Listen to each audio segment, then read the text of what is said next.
got so much motherfucking design on right now. Bring it down, bring it down, make it clap. I got 3 old thoughts, 3 guap, bitches on my line, and you know. Halo semuanya, perkenalkan nama saya Fadilah Surya Pratama. Saya dari Universitas Pamulang, program studi S1 Akuntansi, dan juga perwakilan dari kelompok 1. Izin menjelaskan tentang kerangka konseptual sistem perencanaan dan pengendalian. Sebelum itu, izinkan saya untuk memperkenalkan anggota-anggota kelompok lainnya. Simak videonya berikut.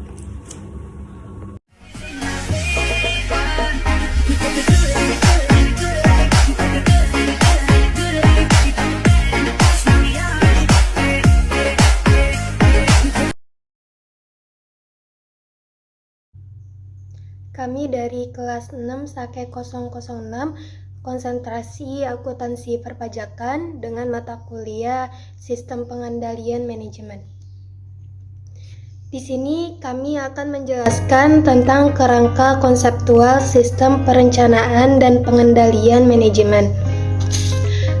Yang pertama, saya akan menjelaskan apa itu sistem pengendalian manajemen. Sistem yang dimaksud adalah perusahaan atau organisasi. Perusahaan atau organisasi terdiri atas bagian-bagian atau departemen-departemen atau unit-unit atau divisi-divisi yang saling bekerja sama untuk melaksanakan peran dan fungsi sesuai dengan tujuannya. Perusahaan atau organisasi sebagai sistem terdiri dari sub-subsistem, bisa terjadi sub-subsistem menjadi sistem yang lain dan akan menjadi sub-subsistem lainnya yang saling bekerja sama secara harmonis untuk mencapai tujuan tertentu.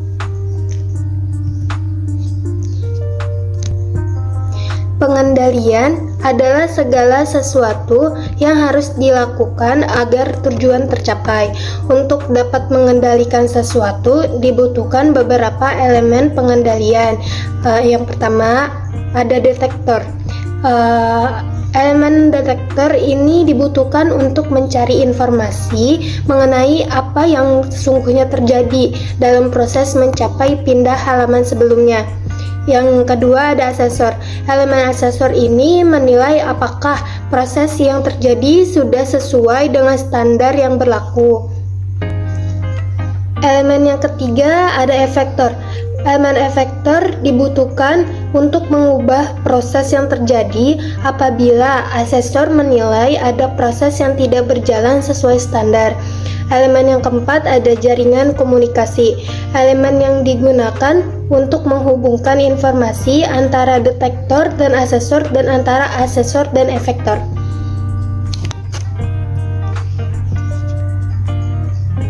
Selanjutnya saya akan menjelaskan definisi sistem pengendalian manajemen.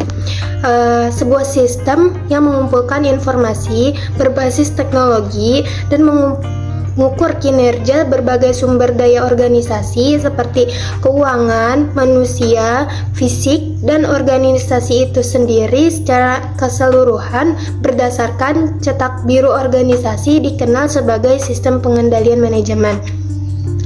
Tujuan dan pentingnya sistem pengendalian manajemen yaitu peneliti akuntansi manajemen berpendapat bahwa sistem pengendalian manajemen sangat penting untuk pembuatan strategi dan mendukung penerapan strategi yang disengaja. Misalnya, sistem pengendalian manajemen digunakan untuk penganggaran dan sistem pengukuran kinerja. Mereka membentuk perilaku aktor dan praktik, dan dengan demikian penting dalam membantu manajer puncak merumuskan strategi, menentukan tindakan. Terima kasih ke Eliza sudah menjelaskan materi sebelumnya. Materi selanjutnya saya akan membahas tentang tujuan dari sistem pengendalian manajemen. Sebelumnya, perkenalkan nama saya Zaki Farhan dengan NIM 20 10 11 20 08 19. Tujuan dari sistem pengendalian manajemen secara umum adalah untuk dengan mudah organisasi mencapai tujuan dan sasaran dengan biaya minimal dan risiko terukur. Tujuan spesifik dari sistem pengendalian manajemen adalah yang pertama, Satu, mengomunikasikan tujuan organisasi dengan jelas.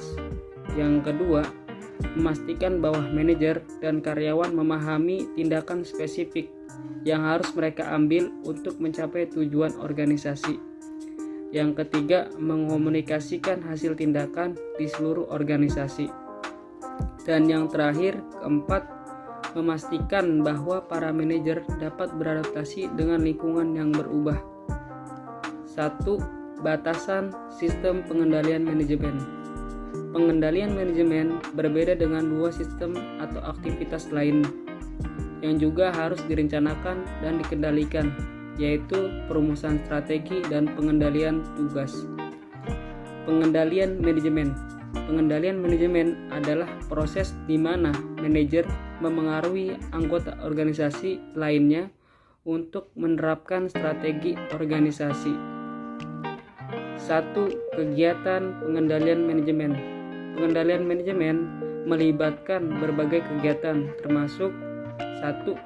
Apa yang harus dilakukan organisasi. Kedua, mengordinasikan dan mengatur berbagai kegiatan untuk bertukar informasi. Yang ketiga, mengevaluasi informasi. Yang keempat, memutuskan tindakan apa yang harus diambil. Dan yang terakhir, yang kelima, pengaruh orang untuk mengubah perilaku mereka. Mungkin cukup sekian materi yang bisa saya sampaikan. Materi selanjutnya akan dibahas oleh rekan saya, yaitu Asnawi. Waktu dan tempat dipersilakan.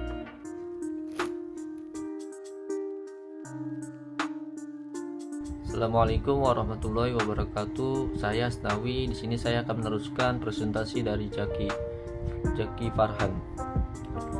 Di sini yang kedua, berpegang teguh pada anggaran belum tentu merupakan hal yang baik dan menyimpang dari anggaran belum tentu merupakan hal yang buruk.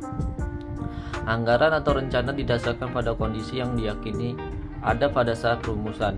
Jika kondisi ini berupa selama implementasi, tindakan yang ditentukan dalam rencana mungkin tidak lagi sesuai. Yang ketiga, konsistensi tujuan. Tujuan organisasi menggambarkan bagaimana organisasi bermaksud untuk mencapai misinya. Misalnya, produsen mobil dapat menentukan misinya untuk meningkatkan pasang pasar dan profitabilitas. Menetapkan tujuan meluncur model baru setiap tahun dan menyediakan suku cadang berkualitas tinggi kepada pelanggan akan memungkinkan mereka mencapai misi mereka. Yang keempat, alat untuk menerapkan strategi. Sistem pengendalian manajemen membantu manajer mendorong organisasi untuk mencapai tujuan strateginya. Oleh karena itu, pengendalian manajemen terutama berfokus pada pelaksanaan strategi. Selain mengendalikan manajemen, strategi juga diterapkan melalui struktur organisasi, manajemen sumber daya manusia dan budaya. Yang kelima atau yang terakhir itu membantu dalam pengembangan strategi baru. Dalam industri di mana lingkungan berubah dengan cepat, sistem pengendalian manajemen juga dapat memberikan dasar untuk mempertimbangkan strategi baru. Fitur ini yang disebut pemantauan interaktif menarik perhatian manajer pada perkembangan positif dan negatif yang menunjukkan perlunya inisiatif strategi baru.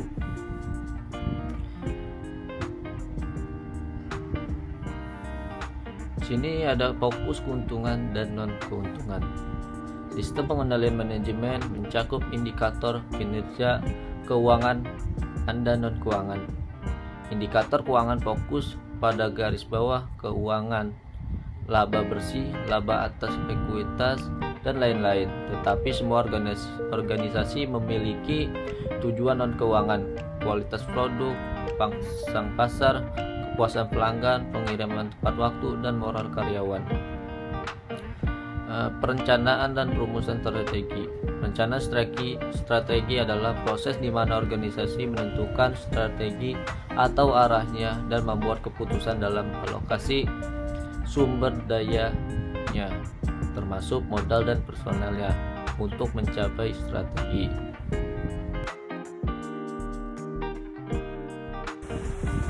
Terima kasih atas waktunya Kak Asnawi. Sekarang perkenalkan, nama saya Fadila Surya Pratama, Izinkan saya untuk melanjutkan pembahasan tentang sistem pengendalian manajemen bab 1. Yang keenam, fokus keuangan dan non-keuangan. Sistem pengendalian manajemen mencakup indikator kinerja keuangan dan non-keuangan. Indikator keuangan fokus pada garis bawah keuangan seperti laba bersih, laba atas ekuitas, dan lain-lain. Tetapi, semua organisasi juga memiliki tujuan non-keuangan seperti kualitas produk, pangsa pasar, kepuasan pelanggan, pengiriman tepat waktu, dan moral karyawan. Selanjutnya yang B, perencanaan dan perumusan strategi. Perencanaan strategi adalah proses di mana organisasi menentukan strategi atau arahnya dan membuat keputusan dalam alokasi sumber dayanya, termasuk modal dan personelnya untuk mencapai strategi.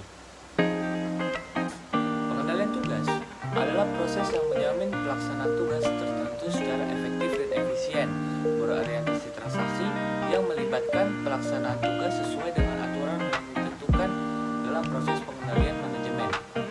Kontrol misi umumnya mencakup kemampuan untuk melihat bahwa aturan-aturan ini diikuti dan dalam beberapa kasus bahkan tanpa perlu kehadiran manusia.